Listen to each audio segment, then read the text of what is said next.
स्त्री बनना है ज़रूरी। जब रचना का विवाह एक प्रतिष्ठित और संपन्न परिवार में तय हुआ, तब मन में अजीब सी कश्मकश थी कि मेरी उम्र तो छोटी है, इतना बड़ा संयुक्त परिवार है, मैं कैसे सामंजस्य बैठा पाऊंगी। अभी तो किसी भी कार्य में दक्षता नहीं है। पारिवारिक रिश्ते नाते रीति रिवाजों की पर्याप्त समझ आने में तो बहुत समय लगेगा। उसके मन में भी बड़ी उलझन थी। पर विवाह उपरांत जब घर में गई तो सारी स्त्रियां केवल स्त्रियां ही थी। वे धोस, रोब और अकड़ से परे थी। उन्होंने रचना से कहा कि सारे रिश्ते बाद में आते हैं, हम सबसे पहले स्त्री हैं। तुम्हारी सास, जेठानी और नंद बाद में। तुम सबसे पहले इस घर में सहज हो जाओ। यहाँ पर कोई भी तुम्हें किसी तराजू में नहीं तोलने वाला है। वह अपनी हर छोटी से छोटी समस्या परिवार में रहने वाली स्त्रियों को बताती और सभी मिलजुल कर उस समस्या का समाधान करते। वहाँ पर सभी का सबसे बड़ा गुण माफ़ करना था। पुरानी बातों को छोड़कर कुछ नया सोचना था। सभी अपने कार्यों में व्यस्त रहते थे। रचना अपनी माँ से कहती है कि मेरे ससुराल में सुंदरता, गुणों और अवगुणों को तोलने के लिए कोई तराजू नहीं है। सास अपनी पुरानी कहानियाँ नहीं सुनाती कि मेरे ज़माने में ऐसा होता था, मैंने यह किया था, मैंने वह किया था। जेठानी अपनी श्रेष्ठता नहीं सिद्ध करती कि मैंने इस घर को संभालने में इतने वर्ष झोंक दिए। नंद हर समय मान सम्मान की दुहाई नहीं देती। हर कोई मुझे सहज महसूस कराने में लगा रहता है।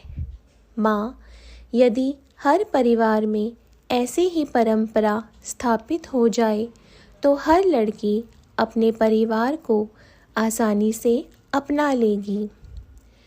माँ, वहाँ की एक और विशेषता है कि वहाँ पर दोषों पर चर्चा करना स्वीकार नहीं है। दोषों पर ध्यान केंद्रित करने से उन्नति रुक सकती है, पर समाधान और चिंतन करने से हमारी दृष्टि विकसित होती है। वहाँ पर अपनी गलती को स्वीकार करके हल्का महसूस करने पर भी बल दिया जाता है। माँ, मैं भी अब अपने ससुराल के सहयोग के साथ आगे बढ़ना चाहती हूँ। अपनी सोच को उदार बनाना चाहती हूँ। माँ रचना के वाक़ये सुनकर मन ही मन उस परिवार के प्रति धन्यवाद और मन से दुआएं दे रही थी, जिस परिवार ने उसकी बेटी की ज़िंदगी आसान कर दी।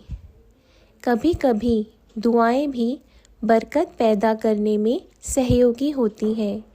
शायद रचना के ससुराल की भी यही खासियत थी।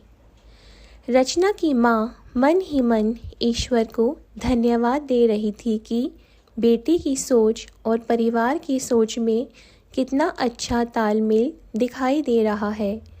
भविष्य में मेरा होना या ना होना मेरी बच्ची की खुशहाली के लिए ज़रूरी नहीं होगा। वह आगे की यात्रा अपनी सकारात्मक सोच और पारिवारिक सहयोग से तय कर लेगी।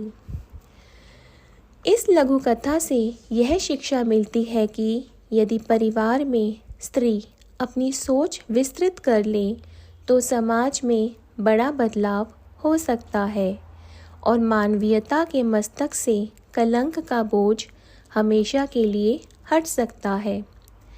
रचना के परिवार वालों की अच्छी सोच की वजह से वह खुशहाली की ओर बढ़ रही थी। सारे रिश्तों से सर्वोपरि स्त्री बनने का रिश्ता है। हमेशा पुराने संघर्ष या कठिनाइयों को जताकर भावी पीढ़ी को अपनी श्रेष्ठता बताने का प्रयास न करें, बल्कि उन्हें सहज बनाकर अपने परिवार में शामिल करें।